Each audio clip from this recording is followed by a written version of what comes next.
আজকে দেখো চিকেন রান্না করব। আর চিকেনটাকে আমি কি করেছি বলো তো, চিকেনটাকে আমি দই, নুন, হলুদ, আদা বাটা আর রসুন বাটা অল্প অল্প দিয়েছি, দিয়ে আমি আধা ঘন্টা মতন মাখিয়ে রেখে দিয়েছিলাম। এবারে গরম কড়াইতে এবার তেলে এটা আমি একটু ভেজে নেব মাংসটাকে।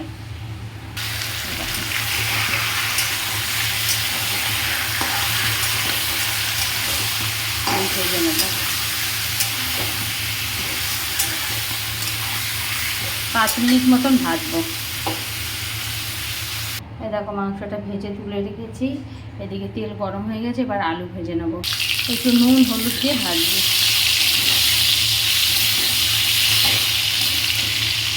আলু ভাজা হয়ে গেছে, এবার তুলে নেবো আলুগুলো। এবার তেলের মধ্যে জিরে ফোড়ন আর তেজপাতা দিয়ে দিয়েছি, এবার আমি পেঁয়াজ দিয়ে দেবো।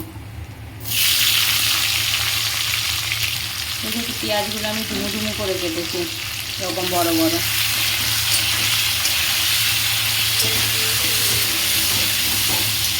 একটু ভাজা হয়ে গেলে আদা বাটা আর রসুন বাটা দিয়ে দেবো। এবার এর মধ্যে রসুন বাটা, আদা বাটা, লঙ্কার গুঁড়ো, হলুদ আর নুন পরিমাণ মতন দিয়ে দিয়েছি। এবার এটাকে একটু কষাবো।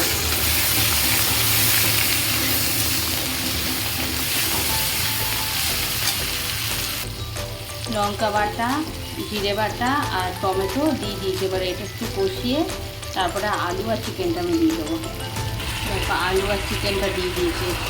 এবার এটা মিক্স করবো ঢাকা দিয়ে, একটু ওখানে ঢাকা দেবো, কিন্তু সিমও রাখবো না আবার খুব জোরেও রাখবো না, ওই মিডিয়াম মতন রাখবো।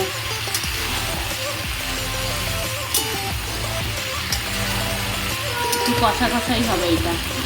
এবার আমি ঢাকা দিয়ে দেবো। এবারে ঢাকনাটা খুলে দেবো।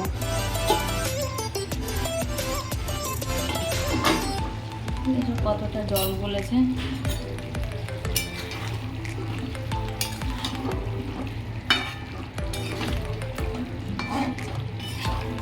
এর মধ্যে আমি এক্সট্রা জল আর দেবো না, এটাতেই এরকমই থাকবে। একটু গরম মশলা দিয়ে আর একটুখানি ঢাকা দিয়ে দেবো।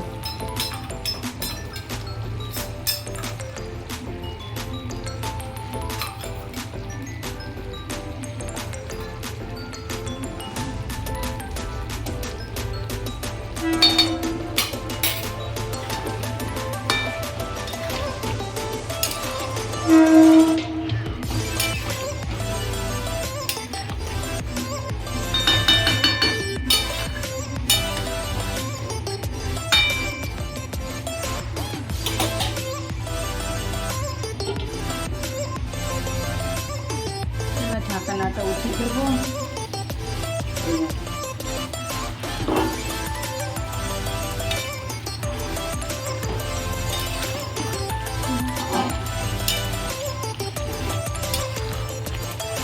মাংসটা কিন্তু ঘাটা ঘাটা ঘাটা ঘাটা হয়নি, কিন্তু খুব সুন্দর ছাড়ানো ছাড়ানো আছে, আলুগুলো পুরো সেদ্ধ হয়ে গেছে।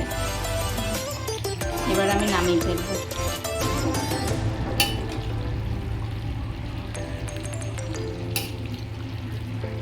আমি একটু অল্প মশলা দিয়ে করি তো, আর লঙ্কার গুঁড়ো আমি একটু কমই দিই। মাংসটা রান্না হয়ে গেছে, কমপ্লিট হয়ে গেছে আমার রান্না। টাটা।